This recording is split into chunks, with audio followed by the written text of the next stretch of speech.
All right. Hopefully everyone's here for a threat-centric network security. If not, I hope you enjoyed anyway. All right, so what do I mean when I say threat-centric network security? Isn't it all threat-centric? So the way we think about it in the firewall business here at Cisco is that there's sort of a baseline capability that a firewall brings to bear. We think about our traditional layer 3 enterprise firewall. I think everyone in the room has probably heard of the ASA, right? And this is sort of baseline firewall capability that has been somewhat commoditized in the market, to be honest with you. Of course, we all have differentiators that we believe set us apart from our competitors, but I think where one of the biggest challenges that operators face and one of the biggest opportunities for businesses in network security is to think about not sort of the traditional business compliance aspect of meeting our internal requirements, but thinking about the dynamic and changing threat landscape that the bad actors around the world are bringing to bear against our organizations. So there are capabilities that we layer on top of these traditional firewall capabilities, things that we see across the industry in the next-gen firewall space and others, that are really technologies that we bring to bear to be more dynamic and changing over time to address these threats. So we're going to talk about a couple of those today. So I'm TedBedwell. I'm a distinguished engineer at Cisco. I came into the Cisco business through the SourceFire acquisition a few years ago. My roots are in IPS, and it's been a fascinating journey. I run the architecture team for the firewall business unit, so I have a bunch of really talented guys and gals who work on our products. I hail from the States here on the East Coast, the right coast, right near the Chesapeake Bay. We have an awesome office smack dab between DC and Baltimore in Fulton, Maryland. It's an awesome area for us to be in network security, lots of great talent. I've been doing this for about 18 years, making security products, and before that I was in network operations. So who here in the room is in network operations? This is a Cisco Live event, so I would expect a lot of hands. It's actually less than I expected. Who here considers themselves a security practitioner? Good. I hope those guys and gals who raised their hands on the first time raised it again, right? Because we all need to be wearing that hat at this point. I mentioned for folks as they were coming in, we have a WebEx Teams room. My buddy Greg here in the front row is going to be answering questions as we go. Please, if you have questions, go ahead and stick them in there. Everybody can see them, and feel free to join that conversation. We'll keep it open throughout the week and beyond, as long as there's conversation there. And I'll hang out afterwards, and we can meet in the hall if we get kicked out of the room, whatever, as much time as you all need to ask questions at the end. So what are we going to talk about today? I'm going to spend just a little bit of time talking about the Secure Firewall solution, what we used to call Firepower, right? Now Secure Firewall. And I say a lightning survey of the firewall threat technologies, and that's literally like one slide with a few bullets. We're going to talk about that, but we're going to dig a little bit deeper into two areas today. We're going to talk about Snort 3. And what is Snort 3? Why should you care? What's it about? We'll talk about that. And then we'll talk about a capability that we call the Cisco Threat Intelligence Director. So we're going to talk about these two pieces. There's a lot more to cover. I'm not going to do that in a 45-minute session. There's lots of great sessions around next-gen firewall, but these are the two that we're going to dig into today. So, Secure Firewall solution. It's not just the FTD, right? So Firewall Threat Defense is our next-gen firewall. Previously, Firepower Threat Defense. The good news is the acronym stays the same, FTD. FTD is our next-gen firewall, and it's managed by a central manager we call the Firewall Management Center. This is a device or a virtual image that configures not just the policy and operational device configuration for the FTD, but also consumes the events and performs analytics on those events. And the solution as a whole goes beyond these two appliance and or VM form factors to include a number of services that enrich and make the solution better. So around malware detection and response and prevention, we leverage two key pieces of the portfolio. The Cisco Secure Endpoint Cloud. So this is the cloud that backs our endpoint solution. It essentially has a gigantic database of known bad files and known good files. And it maintains a hash, a file hash, for every single one of those entries. And we leverage that as we see files passing through the firewall to make determination on known files. Now, in the firewall, we can calculate these hashes at line rate and do quick lookups. This allows us to hold the last packet of that file and get a determination. Is it good? Is it bad? Do we know? And then we can assert policy. So we can say if the cloud says it's bad, then don't let it through. And we'll drop that last data packet. So that gives us 2 seconds within the TCP timeout to essentially have that download fail. So we can still sit in line, we can still block that file going through, even just checking the hash, rolling hash. We don't have to extract the file. However, we can choose to extract the file. And in the case of a file that we've never seen before, this can be incredibly valuable. We can take a file and we can submit it to Secure Malware Analytics, formerly called Threat Grid. This is a sandboxing technology. So we take the file, we carve it out of the network, we send it up to Threat Grid, we detonate that file inside of a Windows VM. Lots of tricks to make it not look like a VM. We detonate it in there, and then we get a report with a score sent back to the Firewall Management Center. Now obviously, this is a detection technology, not a prevention technology, because this is going to take some time. It takes anywhere from 5 to 15 minutes to get a response. But we also feed that result back in to the Secure Endpoint Cloud. So we get this unseen file that we've never seen before. It gets detonated, we do lots of analysis on it, all automated, and we come out with a score. Sometimes we see something that we know is bad automatically. We'll take the hash of that file, push it over to Secure Endpoint, and now every customer who's leveraging this capability everywhere will be able to block that file that was seen in one place, in one customer environment somewhere, and all we have is a cryptographic hash. So there's no data being shared with anyone. We just know that if you see this file, it's bad. So it all plays into the solution. And last but certainly not least, Talos Intel. Some might say, and I would say, that Talos is frankly the secret sauce of Cisco security. This is our research organization. It's one of the largest security research organizations on the planet, at least within commercial companies. It's certainly one of the largest, if not the largest. We have over 250 researchers working around the clock, around the world, generating some of the best intelligence in the industry. And it's intelligence like bad IPs and domains, indicators of compromise, but it's also things like IPS signatures, looking for specific exploits, et cetera. And all of that rich intelligence feeds not only the firewall product, but really products across Cisco security. And I'm really excited to announce that just last week, we released Firewall Management Center embedded in CDO as a pure cloud service offering. So if you'd like to investigate your FMC running in the cloud, not having to maintain that appliance any longer, not having to upgrade the FMC ever again, take a look at the cloud-delivered FMC.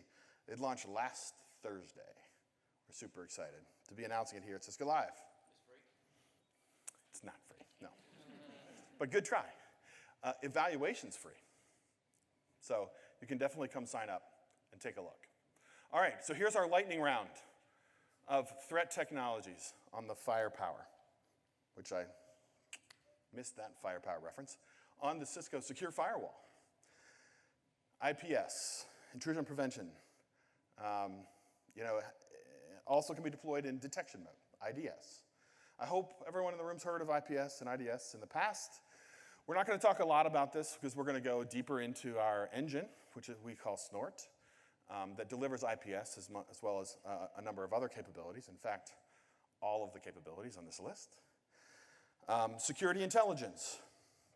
So we're going to talk about Security Intelligence Director in a moment, which is really about taking intelligence from third parties. But one thing I want to call out is the intelligence that we're pulling from Talos is really fantastic, and it's a leg up against the attacker. We update on an hourly basis, and it's not just a list of bad IPs, bad domains, bad URLs, bad file hashes. Each of those lists is then subdivided into threat-centric categories. So that means you can tune your security policy to behave differently based on why Talos has determined that this particular intelligence is of importance. So maybe for networks that are known to be sources of spam, you want to have a different response than networks that are known to host CNC, right? So we have those levels of specificity from a categorization perspective that you can leverage. Similarly, with URL filtering, we have also threat categories from Talos. So when people think about URL filtering, we're largely thinking about content filtering. We don't want people to be accessing gambling sites from work, right? People shouldn't be surfing porn from the corporate network. And maybe we want to make exceptions to that rule. I don't know, that's up to you. But URL filtering is also very valuable from a security and threat perspective. Oftentimes, transport these days is entirely over HTTP. The DNS is constantly changing. And what we rely on is a URL in order for what what the adversary relies on is a URL in order to connect to CNC. We'll see an example of that in one of the threat scenarios we go through later. Advanced malware protection for networks is what I just talked to you about in the previous slide, where we're looking at both file hashes, we're carving files out of the network, we're submitting them to the cloud. We also run some engines on the actual firewall itself. We run some heuristic engines that can actually identify malware in Windows PE files, pardon me, as well as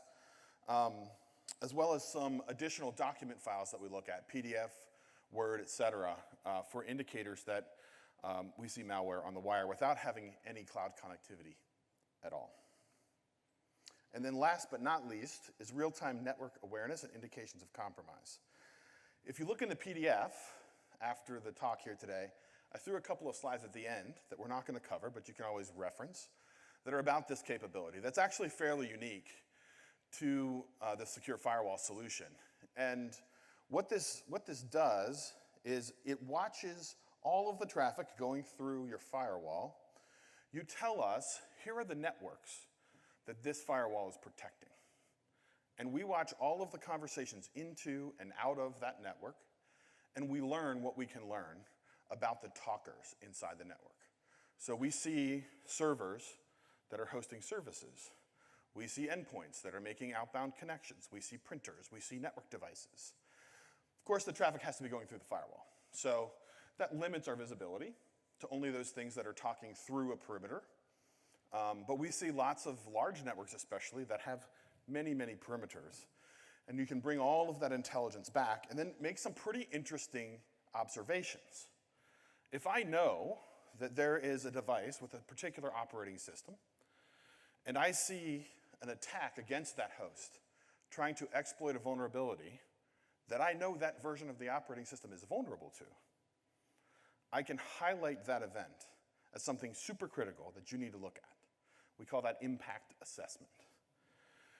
I can also, because I understand the services that are running on this host, I can also look at files that get downloaded and know, is there something nefarious in that file that is specifically attributable to the challenges that we see with the operating system or the services running on that host. And then I can mark that host as potentially compromised. So we're getting events potentially from the endpoint solution. I see a file get installed onto a box. I see a scan fail. I see a detonation occur. I see a quarantine or a quarantine failure. I can attribute that to the same host that I'm watching the network traffic to and from, which allows me to then identify these hosts that have these notions of indications of compromise. That's our lightning round of threat. So, Snort 3. Before I go any further, who here has ever downloaded Snort from open source. Awesome, that's a great number of hands. Really good. And, you know, I think that many of us in the industry have, and before I was at SourceFire, I had run Snort on a Linux box. It's been around a long time. Snort 3 is the latest and greatest version of that engine. And it took us years, actually, to evolve Snort to Snort 3. So we're gonna talk a little bit about what Snort is and then a little bit of how we got here and why we did the work. So this is from snort.org. So Snort is ostensibly an open source IPS engine, right? And it's always been open source since its very beginning. The team that builds Snort is a great and very talented team of engineers who work all day, every day, building the Snort engine. And we release everything we build on the core Snort engine into open source. In fact, we release it into open source before we put it in product. And we run the same engine in product that we release the code for into open source. And we believe strongly that this is a benefit. When we joined Cisco 8 years ago, not everybody was convinced that having our core engine open source was a great thing. But look at those numbers. The numbers don't lie, right? 5 million downloads, 600,000 registered users. Snort is used as a tool in cybersecurity courses all over the world. People come out of school knowing how to write rules in the Snort rules language. Yes, competitive products use the engine. We're happy that that happens. It makes the industry safer and better. It makes the plethora of potential customers of Cisco understand the products that we put in front of them. Going back in time a little bit, Snort was released in 1998. I actually went to snort.org, it's still there. The first release of Snort is there. You can go download the very first release if you'd like, 0.96. And Marty Resch, who wrote Snort and started SourceFire, put this comment in the release notes that says, so I wrote a sniffer. That's why I called it Snort. And if you squint at it, you look at it sideways, it's sort of like maybe a poor man's IDS. Well, we've come a long way since then. But let's set a little context. 1998, that was a long time ago. 168 dog years ago. And everybody knows internet years, much faster. Cisco shipped its 1,000th GSR 12,000. Is there anybody old enough in this room to remember the GSR 12,000? There's a couple of us. So this is where I cut my teeth in network operations, big internet. So GigE, back then, we had GigE, which was like totally crazy. It was a line card, this wide with one port in the middle of it, right? Awesome. Yeah, so like filled like one of those whole slots. And you could have like 3 of them in a 19-inch rack. It's amazing. AOL 4.0 launched, consumed the CD production for the entire planet. Nintendo 64 and the Game Boy Color were must-have Christmas gifts. You were a bad parent if you didn't deliver those to your kids. But the real one I want you to take away, keep this in mind, because this really is setting the stage for where we're headed, is that the biggest, baddest Intel processor that I could get at the time was a Pentium 2 Xeon running at 450 megahertz. One core, 450 megahertz. And on the biggest, baddest server platform, I got 2 sockets. I could run 2 of those badasses, right? 2 cores, 450 megahertz. This was the hardware platform that we developed Snort on, right? So this is the same slide. I just wanted to remind you that, yes, it's the best IPS in the world. We believe it's the best IPS in the world, but it's really so much more Snort. This is what you get with open source Snort. The DAC stands for Data Acquisition Layer. So this is just an abstraction layer between where the packets come from and the engine that is inspecting the packets. It could be a PCAP file sitting at the other end of that DAC. It could be a Linux interface, kernel interface. It could be a Windows interface. It could be a custom accelerator hardware board like we have built into our platforms. But to Snort, it all looks the same because the data acquisition layer reads those packets, puts them into the shape that Snort expects to see them, and then passes them on down the pipeline. Snort has a very rich plugin engine. And what you get with open source Snort is you get packet and traffic normalization at the Ethernet and IP and TCP layers, and you get a lot of protocol analyzers, many different protocols that Snort understands both in our products as well as in open source. This is really important to being able to do inspection effectively. So, for instance, we have an HTTP protocol analyzer. We can detect HTTP running on any port. So many products really only look at 80 and 443, maybe if you're lucky 8080 and 8181. And if it's HTTP on any other port than that, it's just TCP. They don't know what it is.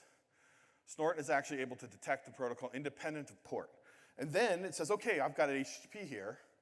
I'm going to set up a bunch of pointers into various parts of the packet because I understand the protocol. So here's the beginning of the header, here's these various fields, and then as we get down to the IPS rules evaluation, where we're essentially looking for patterns, we don't have to do that lookup again. We don't have to do those offset calculations for where in the packet do I need to look. And this is important when you're going at line rate.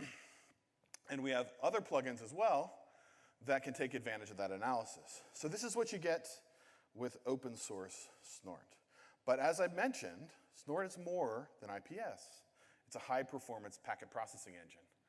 So within the next-gen firewall product, we add many other plugins. This is 6 of them. There are more than these, but these are the ones that I just want to highlight. And I've really already talked about the vast majority of them. Network discovery. This is that passive detection that we were discussing earlier. Advanced malware protection. NGFW rules evaluation. Application identification. So we do application identification, not just by, again, looking at ports and protocols, but by doing deep packet inspection. And that feeds into our next generation firewall rules, where you can actually articulate your policy based on the application associated with the traffic. We also have an identity engine that allows us to, by and large, map IP addresses to user IDs to groups in real time, including as they change, allowing you to do identity-based firewalling. And all of that firewalling is delivered by our next generation firewall rules engine, which again also plugs into this engine. So you can see that we ask Snort to do a lot of heavy lifting on our platforms. So, back in 1998, I had a monster CPU, 450 megahertz, but the key thing is, it was one core, right? Until Moore's Law gave out on us, it was one core, getting bigger and bigger and bigger and bigger. So the architecture, and the question is, how do you go fast enough to do all of that work we just talked about at line rate? Especially back in 1998, when you only have one core. So the answer, it turns out, is, it's not going to be a great surprise to anyone in computer science, but for those of us who are maybe more operator-centric, the way we do it is we set up a bunch of static memory. And when I say static memory, what I mean is when the process comes up, it creates all of the structures and all of the configurations and everything that it might need while processing packets before it starts processing packets. And from that point forward, by and large, it doesn't change. We don't allow it to allocate or reallocate memory. We do, of course, write into that memory, and we play all sorts of tricks. But the important thing is, essentially when you start up Snort, or you tell it to reload its configuration, it allocates everything that it needs, and that allows it to go fast. So what we do on a firewall is, or in this case, probably on an IPS, we reserve some of the memory on the system for the rest of the system.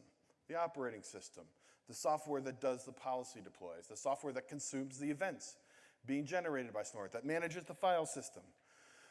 Those things we allow to be dynamic because they don't have to go at line rate. So they can allocate, deallocate memory whenever they see fit.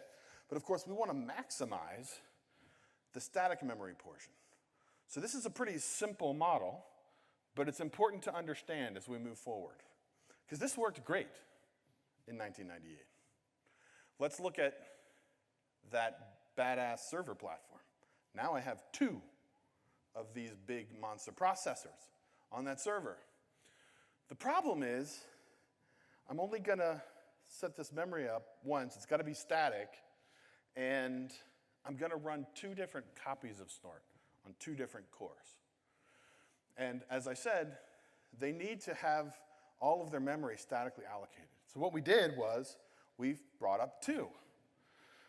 But we had to take the memory available on the system, carve off the bit we need for the system processes, the dynamic processes, and the other ones we had to split in half, because each of those Snorts needed that static configuration loaded into memory. So today we have 60,000 Snort signatures, right? So each copy of Snort loads all 60,000 signatures into memory. Now we play lots of tricks.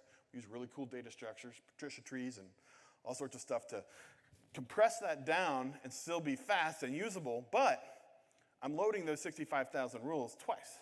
I'm building these caches that I'm populating at line rate twice. Along comes multi-core processors.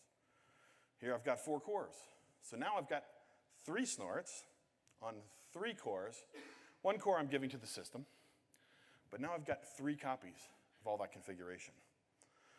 Hyperthreads. Awesome, I can use hyperthreads.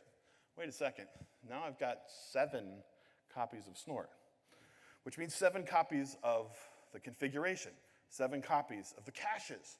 But it's very performant. It's still very, very fast. And it turns out we've been able to ride this architecture for many, many years. We moved to next-gen firewall, and we bring in the ASA data plane, which we call LENA. That is an acronym, actually.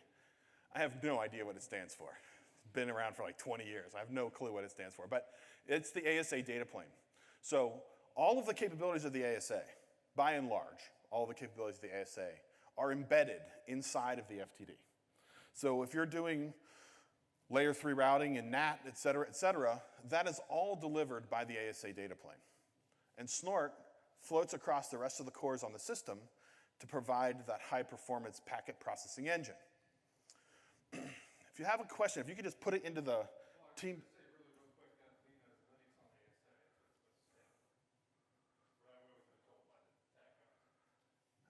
So it doesn't really make sense to me as a name, if that's the case, but fair enough, thank you. All right, let's look at our 9300. Right, the 9300 has 3 service modules. Each service module has lots of hyperthreads. You can see that I'm taking the memory of the system and cutting it up into lots of little chunks. So if we think about a capability of the firewall, like, for instance, the network discovery we were just talking about. So I'm watching all the traffic on the network, and I say, oh, I see a new IP address I've never seen before.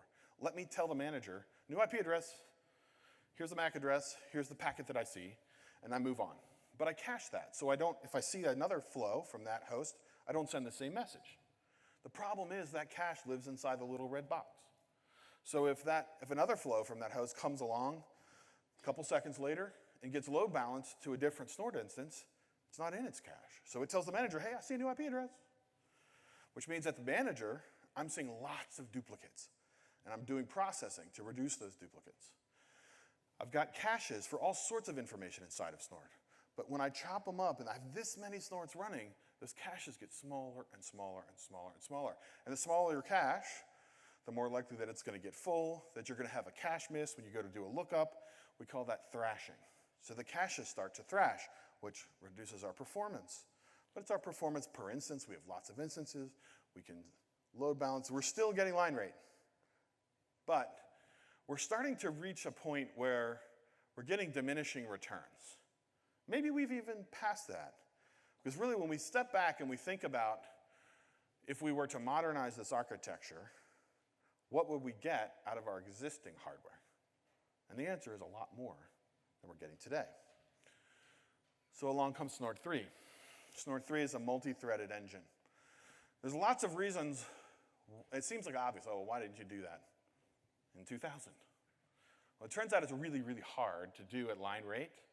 And if you're copying data back and forth between packets, or between threads, which often happens when you have shared memory between those threads, turns out it causes all sorts of performance problems when you're copying between cores, even on the same socket, and God forbid you copy between sockets. It gets really tricky. But it's taken us a few years, but we've gotten there. And what this allows us to do, right, is to get much better resource utilization. So those caches can now be singular per socket, because again, we don't want to copy data across sockets. So if we have multiple sockets, we still have multiple copies, but across all those hyperthreads, we can have a shared cache. It can be much bigger. In fact, it's multiplied by the number of hyperthreads. We can have more rules, for instance. Right now we have, like I said, 60-some thousand rules. We can grow to, for the next 10 years without any challenge there. This one's really important, but it's sort of subtle, which is deeper inspection depth. It essentially means we can do more work per packet because we have freed up resources for ourselves. Our caches are bigger, we're less likely to thrash, which gives us cycles back to keep us at line rate. But we can say, for instance, look deeper into encapsulation levels, right? I can have IPv4 and IPv6 inside of GRE, inside of whatever you want to wrap it in. Snort can look many, many levels deep now because we have greater overhead. And I mentioned reduced churn from the caches. So the big takeaway here for Snort 3 is that you're going to get better efficacy because we can do more inspection. You're going to get better performance because we're making much more efficient use of resources. And you're going to get both of those things on the hardware you already have. You don't have to buy new hardware in order to take advantage of Snort 3. And it's available now. So it's in 7.0. It is not default, meaning if you install a 703 sensor and register it to your 703 DC, by default, or FMC rather, by default, you're still going to use Snort 2. But in your device settings, you can set it to Snort 3 and take advantage of all these benefits. Furthermore, we actually have a brand new user experience for IPS policy that's only available if you're using the Snort 3 engine. So you should definitely go take a look at it, run it in your lab, and see how it goes for you. We think you're going to love it. And of course, open source. You can go download Snort 3 today. All right, let's move on. We're going to talk about Threat Intelligence Director. So this is the intelligence tab in the FMC. Right? It's been there for quite a while. And what we found is that a lot of customers aren't using it. And I believe it's because they don't understand why it's there and what value it delivers. So I'm hoping to change that today.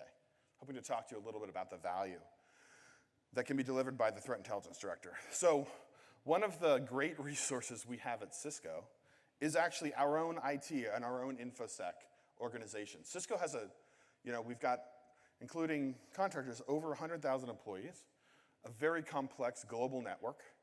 It's tricky. And just like many of you, we are constantly under attack.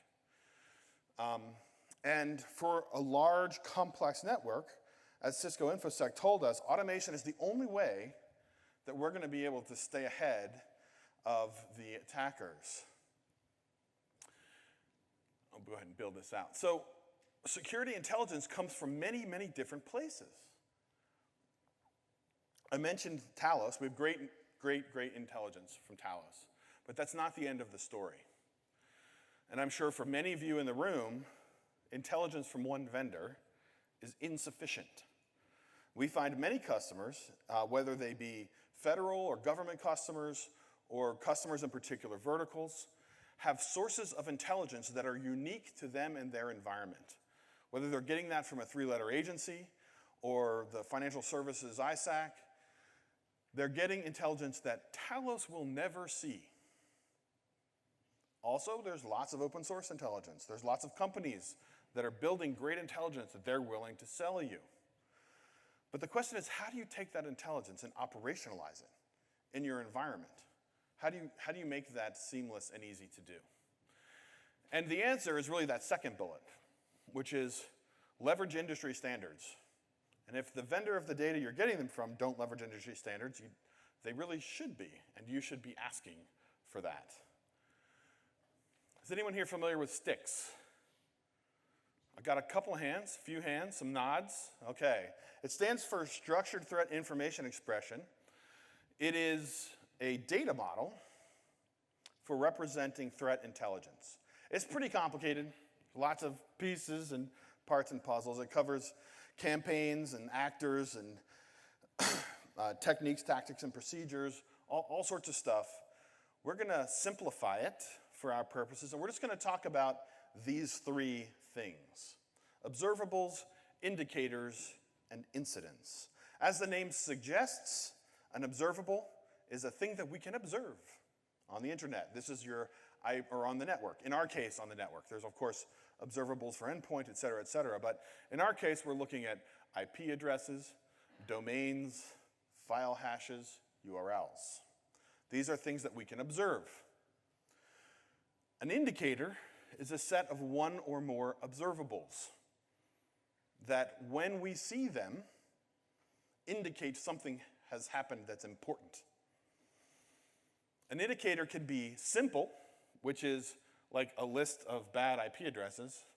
If you see any of these, something bad has occurred. Maybe you use this as a block list. Or it could be complex. It could be Boolean logic that says, if you see this and you see this, or you see one of these 5 things, then something has happened. When this indicator, be it simple or complex, is realized, i.e. we've had the observables come in, or the observations come in, such that we've realized that indicator, we generate, you guessed it, an incident. Something has happened that we care about and we need to respond to. So the Threat Intelligence Director is a capability that's built into the FMC, pulls in security intelligence, both complex and simple indicators, through sticks over taxi, and then separates it down into its individual constituents and pushes that intelligence down into the secure firewall. I put a little RESTful icon there because this is something that I think people don't quite understand, which is we do this separation of the intelligence. We turn it into a list of IPs that you want to block, a list of IPs that you want to detect, a list of URLs that you want to block, a list of URLs that you want to detect. And then we publish them via the REST interface of the FMC. Very easy to consume JSON format. You can pull these. You can use this capability to aggregate intelligence into your FMC. You can pull it and use it however you feel is a good way for that data to be used. We automatically, of course, pull it into Secure Firewall, let you use it in policy, but you can use that data however you see fit. But the real value of the Threat Intelligence Director is that when we have an observation, when one of those observables is seen, we send a message back to the FMC, again, through the REST API, so you can do this with any product, and the Threat Intelligence Director takes that observation and correlates it back to that indicator so that if it's realized, we can generate an incident. So I'm going to talk to you about a particular threat scenario called VPN filter. Who here has heard of VPN filter? Good. Now, I only saw a few hands go up. My guess is actually most of you have heard of VPN filter. You just don't know the name, which is fine. This is an older threat. It was 2018, but it was all over the news. This is, there was like over 500,000 SOHO routers, right? So this is your Linksys, D-Link, TP-Link routers that sit at the edge of a home network or a small office network that were getting totally owned, right? All over the world, these things were getting owned. This was a huge campaign that actually went for like 4 or 5 years. Interestingly enough, the actor didn't actually use it. They simply built it and built it and built it. And unfortunately for them, but good for the rest of us, they got caught. And Talos, in coordination with the FBI and other law enforcement, were able to take out the C2 infrastructure before they were actually able to leverage this huge network. But it's an excellent threat scenario to talk about how one might leverage security intelligence that you get from any source. So I'm just going to walk you through real quick, what did the threat scenario look like? What was the bad actor doing? And then we'll insert the firewall and talk about how we might be able to leverage that. So this was a really, especially for 2018, this was an advanced actor. In fact, we're 99% sure it was a nation state. There were and there are lots of known vulnerabilities on these commoditized SOHO routers. And especially in 2018, luckily this has gotten way better, partially due to incidents like VPN filter, but it used to be that these things didn't automatically update their firmware, right? You'll remember, you had to actually go to like the web UI of your home router and click the button to update firmware. How often did that happen? Like, never. So these things would sit out there for years and years with ancient firmware on them, known vulnerabilities, and really they're pretty easy to find. I mean, you guys can go log into Shodan today and do some searches, right? So the way this worked is they would find one of these routers, they would exploit a known vulnerability, and they would install malware onto that SOHO router. But that malware was just a framework. They were just getting their foothold. And then that malware would reach out to a well-known URL, a service called PhotoBucket. And there was a bunch of different user accounts in PhotoBucket that it would try and hit. I think the names were like all sorts of famous actresses and actors and stuff. And they would hit that URL, and they'd download an image. And this looked pretty innocuous, right? Like none of the service providers cared. It's a bunch of home routers downloading pictures from PhotoBucket. Right? Well, it turns out inside of those images was EXIF data, and inside the EXIF data of those images was an IP address. And that was the IP address of the C2 server. And the actor could always just swap that image out if they needed to change the IP address of their C2. But this is where it gets really interesting. So you would get your stage 2 malware download, right? So you get sort of the smarts of the malware to download. But these guys were really a pretty good software engineering shop, and they built a plugin interface into their malware so that over time they could leverage this large fleet of compromised systems to add capability, right, to their network. And we saw all sorts of really interesting things here. They could build a big Tor network and communicate with each other, as well as things like add modules to then move laterally inside the networks that they were connected to. They could just brick the router, permanently brick the router. Lots of different capabilities were developed for VPN filter. So let's look at the opportunity we have to block this with security intelligence. So we're assuming they were able to exploit the thing. But then we have stage 1 malware connection. This is where we're getting the sort of that baseline of malware. We have the opportunity to block that with a file hash. Right? So if we know the file hash of the baseline malware, even if they're able to get in to the router, we could potentially block the download there. We could then see the connection out to stage 2 to PhotoBucket, and we could block the URL. We could then see the connection to C2 IP address and potentially block that connection. We could see the second stage malware down there and block that with a file hash. Again, the point here is the more swings at the ball we can get, the more likely we are to be able to stop it. Because if you stop any one of these phases, A, we're going to stop the actual detonation from occurring, but B, we're going to be notified that it has happened. And then, of course, we can stop the plugin download. Now, ideally, we stop it at the very beginning because it's an exploit. Hopefully, we know about this exploit. So, for instance, once Talos became aware of VPN filter, had worked with other groups to reverse engineer and understand how it worked, all of our customers were given protection because we were able to stop people exploiting known vulnerabilities on these unmaintained routers. So here's what the indicator for VPN filter looks like within Security Threat Intelligence Director. Stage 1, photo bucket, to know all. Those are the URLs. We have the file hashes for the images. Stage 2, we have the IP addresses for the C2. We have the SHAs for the stage 2 malware. And stage 3, we have file hashes for the plugins. And you'll notice here that we have Boolean logic, right? So in phase 1, we have an and here. So it's this URL and one of these files. So we can actually represent sort of the complexity of the situation. So we've talked about the comprehensive threat capabilities that are delivered by the firewall. We've talked about threat intelligence directors and the mechanisms to operationalize third-party threat intelligence above and beyond what comes with your product. How do you get that richness deployed into your network? And again, to be leveraged outside of Cisco products, totally API-driven. Feel free, and you should, in fact, leverage that capability. And then last but certainly not least, the new Snort 3 engine. Increased threat efficacy and performance on your existing hardware. So again, any questions that you have, feel free to throw those into the Teams room. We will continue to watch it. I will hang out afterwards. If anyone wants to come talk, I'm here and happy to do so.